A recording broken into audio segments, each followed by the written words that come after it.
Wife shouldn't treat husband as लट्टू says SC। Wife अर्थात पत्नी, शुडंट ये शुड नॉट है, हिंदी अर्थ है नहीं चाहिए, तो एक पत्नी को नहीं चाहिए ट्रीट व्यवहार करना या समझना, हस्बैंड पति को, एज के रूप में, लट्टू लट्टू के रूप में। लट्टू को आप जानते हो ना कि लट्टू एक टॉय होता है, एक खिलौना होता है जिसको बच्चे घुमाते हैं और बहुत तेज़ी से वो घूमता है। सेज कहता है, SC की फुल फॉर्म होती है सुप्रीम कोर्ट और हिंदी में कहते हैं उच्चतम न्यायालय।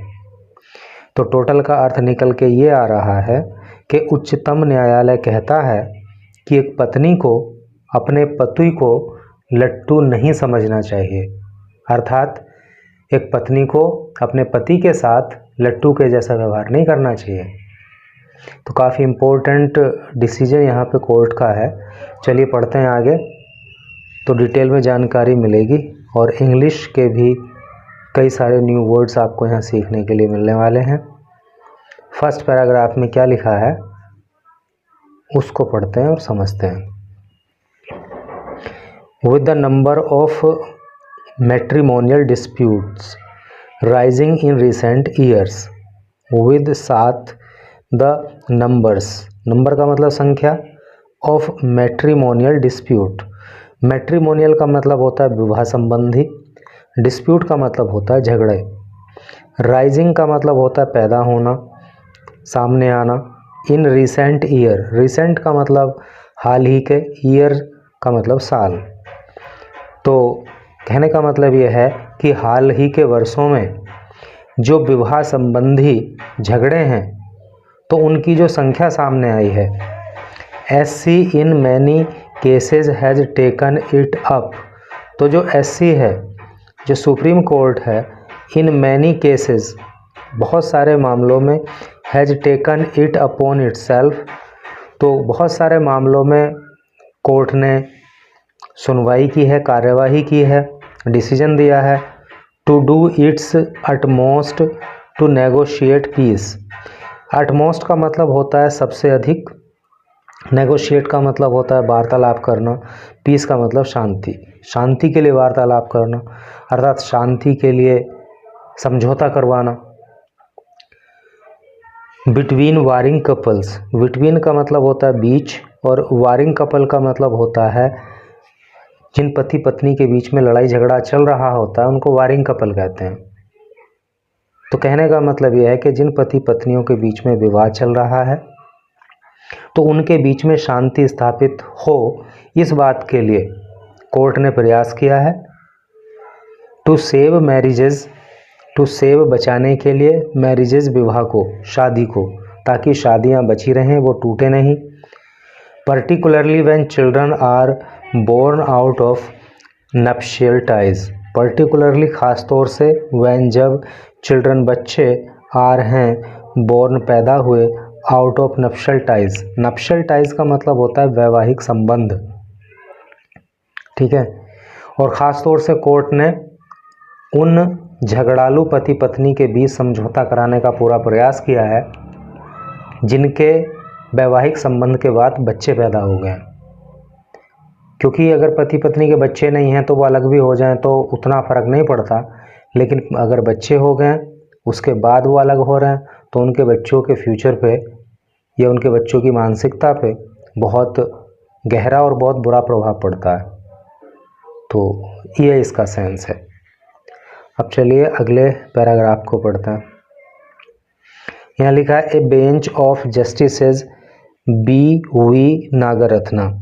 ए बेंच, बेंच का मतलब हिंदी में पीठ होता है, एक पीठ ऑफ जस्टिसेस, जस्टिसेस का मतलब न्यायमूर्ति। BV, देखो इसके प्रोनाउंसिएशन पे आप ध्यान देना, इसको BB नहीं बोल सकते, इसको बोलेंगे B, इसको बोलेंगे V, BV नागरत्ना। तो एक पीठ जिसमें कि न्यायमूर्ति BV नागरत्ना रहे और R माधवन रहे, was seen virtually pushing a couple, तो इस पीठ को देखा गया वर्चुअली उसको देखा गया पुशिंग करते हुए, यानी कि उन पे दबाव डालते हुए, उनको समझाते बुझाते हुए, to keep their egos. To keep means होता है रखना, दियर मीन्स उनका, ईगो का मतलब होता है अहंकार, अहम, कि वो अपने अहम को, अपने अहंकार को रखें असाइड। असाइड का मतलब क्या होता है? एक और, ठीक है।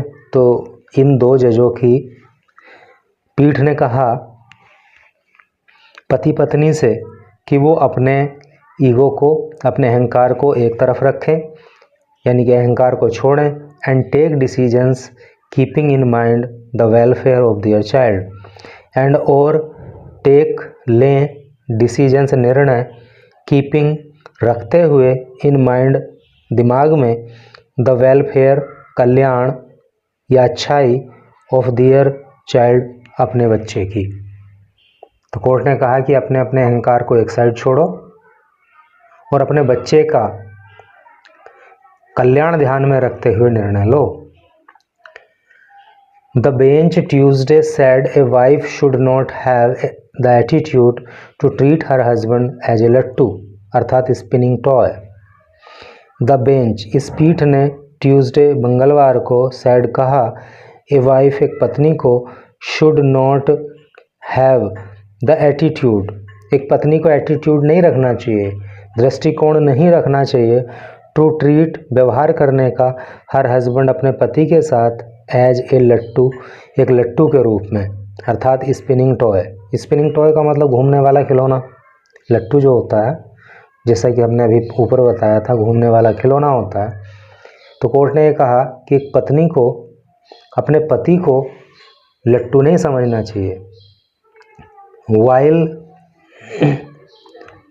objecting to a woman's reluctance to agree with various proposals made by the husband to sort out differences and meet the child.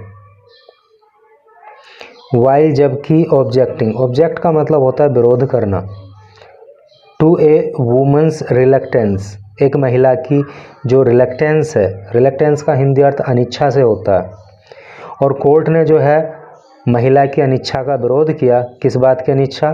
To agree, सहमत होने के लिए, विद वेरियस, अनेक, प्रपोजल्स, प्रस्ताव, मेड, जो किए गए, बाय हर हस्बैंड, उसके पति के द्वारा, to sort out, sort out का मतलब होता है सुलझाना या समाधान निकालना, डिफरेंसेस, मतभेदों का, एंड मीट, और मिलने के लिए, द चाइल्ड, बच्चे से।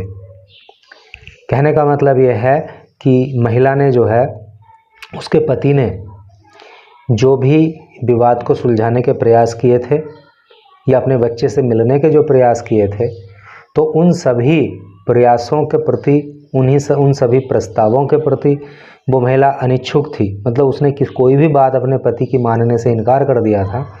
तो इस बात का विरोध भी कोर्ट ने किया कि भाई तुम्हें अपने पति की कुछ प्रपोजल तो मानने चाहिए, जो वो प्रयास कर रहा है इस विवाद को हल करने का या अपने बच्चे से मिलने का। इन दिस केस, इनमें, दिस इस केस, मामला, इस मामले में, द हस्बैंड इज, पति है, वर्किंग, काम कर रहा, विद, साथ, द रेलवेज, रेलवे के, इन दिल्ली, दिल्ली में। और इस मामले में जो है ना, मामला क्या है कि इस मामले में जो पति है वो दिल्ली के अंदर रेलवे में काम कर रहा है। While the wife is in Patna, while, जबकि, द वाइफ, पत्नी, इज, है, इन पटना, पटना में, जबकि पत्नी जो है वो पटना में रहती है। Living at her parents home, और वो रह रही है, एट, पर, हर, पेरेंट्स होम, अपने माता पिता के घर।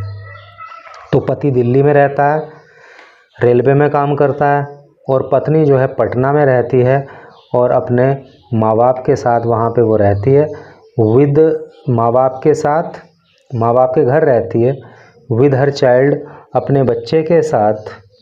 एंड वर्किंग, और वो काम करती है, विद आरबीआई, आरबीआई के साथ, यानी कि आरबीआई में। तो आरबीआई की फुल फॉर्म क्या हो गई? Reserve bank of India. और एक बात याद रखना कि आप जिस कंपनी में काम कर रहे हो या जिस संस्था के साथ काम कर रहे हो तो उसके साथ विद लगता है, में की अंग्रेजी, ना कि इन लगती है। ऐसे नहीं कह सकते इसको कि वर्किंग इन आरबीआई, कि वो आरबीआई में काम कर रही है। हिंदी में बोलेंगे तो में बोलेंगे, लेकिन इंग्लिश में प्रीपोजिशन का प्रयोग विद करेंगे। तो पत्नी आरबीआई में काम कर रही है, पटना में अपने माँ बाप के घर अपने बच्चे के साथ रह रही है, पति दिल्ली रह रहा है और वो जो है रेलवे में काम करता है।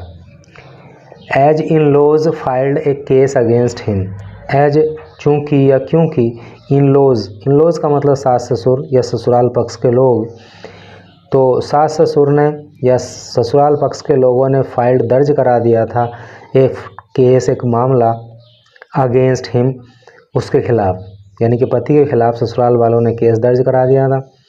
द हस्बैंड सेड, पति ने कहा, it was not possible to stay at their home to meet his child. It यह वॉज नॉट पॉसिबल कि यह संभव नहीं है, टू स्टे ठहरना या रुकना, एट देयर हाउस उनके घर पे, टू मीट मिलने के लिए, द चाइल्ड बच्चे से। तो पति ने कहा कि भाई मैं पटना जा कर के उनके घर पे रहूं और वहाँ जाके बच्चे से मिलूं, तो ये तो संभव नहीं है। एंड टोल्ड द कोर्ट, और उस पति ने कोर्ट को बताया था, that he was willing to take up a separate accommodation in Patna. That की ही वह वॉज विलिंग का मतलब होता है इच्छुक होना। उसने कहा था कि वो इच्छुक है टू टेक लेने का, to take up a separate accommodation. Separate का मतलब होता है अलग और एकोमोडेशन का मतलब होता है घर। इन पटना, पटना में। तो पति ने कहा कि भाई मैं पटना के ही अंदर एक दूसरा घर लेने को तैयार हूँ। And visit the child on weekends and और विजिट, और मैं मिलने जा सकता हूँ द चाइल्ड बच्चे से ऑन वीकेंड, सप्ताह के अंत में, क्योंकि छुट्टी रहती है तब। तो उसने कहा कि मैं अपने सास ससुर के घर पे तो नहीं जा सकता हूँ पटना में, लेकिन अलग एक घर ले रहा हूँ मैं, और वहाँ पे मैं अपने बच्चे से सप्ताह के अंत में मिलने चले जाया करूँगा, पत्नी वहीं रह लेगी उस घर में। The court said that the proposal was reasonable. The court ने सेड कहा, द प्रपोजल के जो प्रस्ताव है वॉज रीजनेबल, ये तर्कसंगत है। And asked the wife's counsel, and और आस्क्ड कहा, द वाइफ्स पत्नी के, काउंसिल वकील से, टू कन्विंस करने के लिए, विश्वास में लेने के लिए, हर उसको, उस महिला को, टू एक्सेप्ट स्वीकार करने के लिए, द प्रपोजल ये प्रस्ताव, बट लेकिन, शी फाइनली रिफ्यूज, उसने फाइनली अंतिम रूप से रिफ्यूज़ इनकार कर दिया, है नहीं। यानी कि पति ने जो ये प्रस्ताव रखा था कि भाई पटना में हम दूसरा घर खरीद ले रहे हैं और वहाँ पे तुम बच्चे को लेकर के रहो और सप्ताह के अंत में मैं भी वहाँ पे बच्चे से मिलने के लिए आ जाया करूँगा। तो पत्नी का जो वकील है उससे कोर्ट ने कहा कि भाई मनाओ इस बात के लिए इस महिला को, लेकिन उसने जो है इस प्रस्ताव को भी ठुकरा दिया। द कोर्ट वॉज ऑल्सो, ये जो कोर्ट है वॉज था, ऑल्सो भी, इनफॉर्म्ड, और कोर्ट को ये भी इन्फॉर्म किया गया, अर्थात कोर्ट को जो है सूचना दी गई, she had reservations to visit her husband's place in Delhi, कि शी वह, अर्थात महिला, हैड रिजर्वेशन का मतलब आरक्षण तो होता ही है, लेकिन रिजर्वेशन का मतलब रोक भी होता है। तो उस महिला के वकील की तरफ से कोर्ट को बताया गया कि उस महिला पे रोक है इन विजिटिंग, जाने में, हर हस्बैंड्स प्लेस, पति के घर में, इन दिल्ली के अंदर, because of her differences with her in laws, because of का मतलब के कारण, हर डिफरेंसेस उसके जो मतभेद हैं उनके कारण, विद हर इन लॉज अपने सास ससुर के साथ। कहने का मतलब ये है कि महिला के जो सास ससुर हैं उनसे इस महिला की नहीं पटती है, नहीं बनती है आपस में, तो इसलिए दिल्ली में जो उसके पति का मकान है तो वो वहाँ नहीं जा सकती। It asked the husband to make arrangement.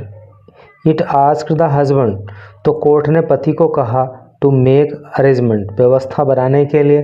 Arrangement का मतलब व्यवस्था, मेक का मतलब करना, तो व्यवस्था करने के लिए कहा इन पटना, पटना में, टू मीट हिज चाइल्ड, अपने बच्चे से मिलने के लिए, फॉर ए वीक, एक सप्ताह के लिए, ड्यूरिंग फेस्टिव सीजन, जो फेस्टिव सीजन होता है, जो त्योहारों का समय होता है, उस समय एक सप्ताह के लिए वो अपने बच्चे से पटना में मिल सके, इस बात की व्यवस्था करने के लिए कहा। और या फिर he can shift his parents to a hotel, या फिर ये हो सकता है कि ही कैन शिफ्ट, कि वो शिफ्ट कर दे हिज पेरेंट्स, अपने माता पिता को, टू ए होटल, एक होटल में, और गेस्ट हाउस या फिर किसी गेस्ट हाउस में, टू द वाइफ, ताकि उसकी जो पत्नी है, कैन कम, वो आ सके, टू दिल्ली, दिल्ली में, विद द चाइल्ड, बच्चे के साथ। क्योंकि भाई उसके जो ससुराल वाले हैं, यानी कि उसके सास ससुर अगर महिला के दिल्ली में हैं उस घर में, तो वहाँ तो वो आएगी नहीं। तो कोर्ट ने कहा कि भाई या तो तुम पटना में ही कोई व्यवस्था करो अपने बच्चे से मिलने की, या फिर ऐसा करो कि अपने माँ बाप को एक सप्ताह के लिए किसी होटल में, किसी गेस्ट हाउस में भेज दो, तो भाई तुम्हारी पत्नी फिर तुम्हारे घर आ जाएगी। देयर इज ए सेइंग, एक कहावत है, सेइंग का मतलब कहावत, एक कहावत है, ए wife should not treat husband, कि एक पत्नी को अपने पति को नहीं समझना चाहिए, या एक पत्नी को अपने पति के साथ नहीं करना चाहिए व्यवहार कैसा, एज लट्टू, लट्टू की तरह, अर्थात जैसे चाहो उस तरह से उसको घुमाओ, इस तरह का व्यवहार नहीं एक पत्नी को अपने पति के साथ करना चाहिए। And it should not be a wife's approach, और इस तरह की अप्रोच एक पत्नी की नहीं होनी चाहिए, ऐसा दृष्टिकोण नहीं होना चाहिए, ऐसे सैड सुप्रीम कोर्ट ने ऐसा कहा। तो भाई इस तरह से करके न्यूज़ थी। और आजकल जो है ये मैरिटल डिस्प्यूट्स की संख्या बढ़ती चली जा रही है, बहुत सारे मामलों में डिवोर्स तक देखने को मिलता है, और जब ईगोज सामने आ जाती है एक दूसरे की और कोई झुकने को तैयार होता नहीं है, तो इन दैट केस इस तरह के मामले होते ही होते हैं।